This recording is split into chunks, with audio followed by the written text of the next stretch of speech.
If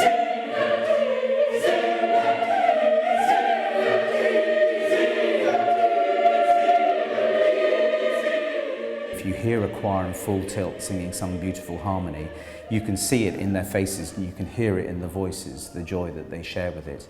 And I think that's something very special. I think people are often astonished and amazed at what the National Youth Choir can do. The youth moniker sometimes comes off as a bit of a, you know, it'll be good, but it's still young people. And in fact, this is one of the finest choirs in the world, full stop. Before this, I only really used to sing in my school choir, and I remember my dad saying at our first concert, it was really weird because it was like going from 3rd Division to the Premier League in one step.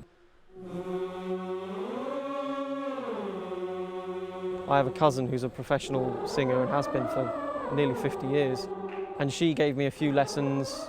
I auditioned, and I never thought for a minute I'd get in, and neither did my parents, because I remember my dad opening the letter and being absolutely stunned. Your internal obliques, which come across that way, the external obliques come across that way. I think it's scientifically proved that singing is good for you.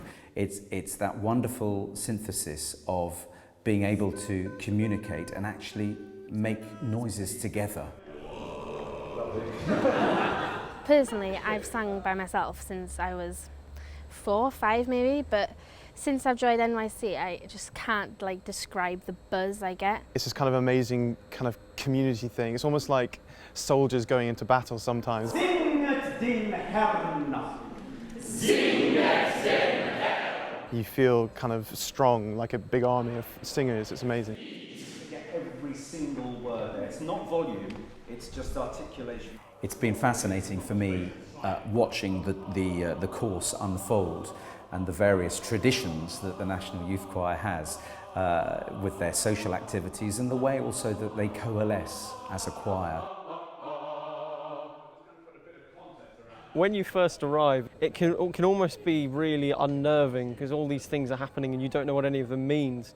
After you've been here a year or so, everything makes sense, you know what's going on, it's just great fun.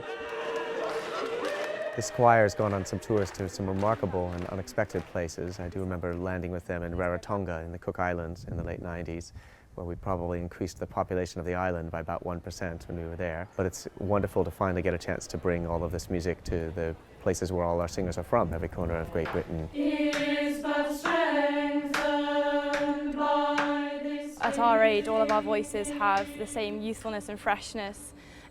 Whereas usually much more mature choirs would be doing things like the Beethoven. Und again, and.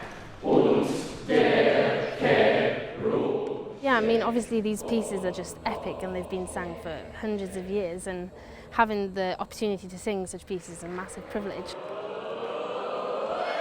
You know, in 10 years' time, we'll see kids who are just starting out now singing in the main choir, and this is a lifelong experience for them.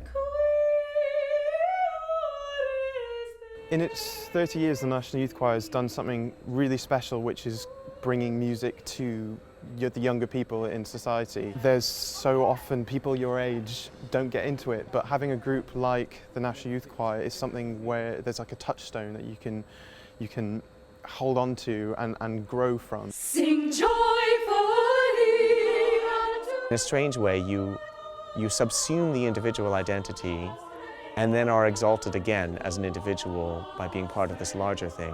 And I've always felt, and perhaps it's a bit highfalutin, but that's the best model for a society.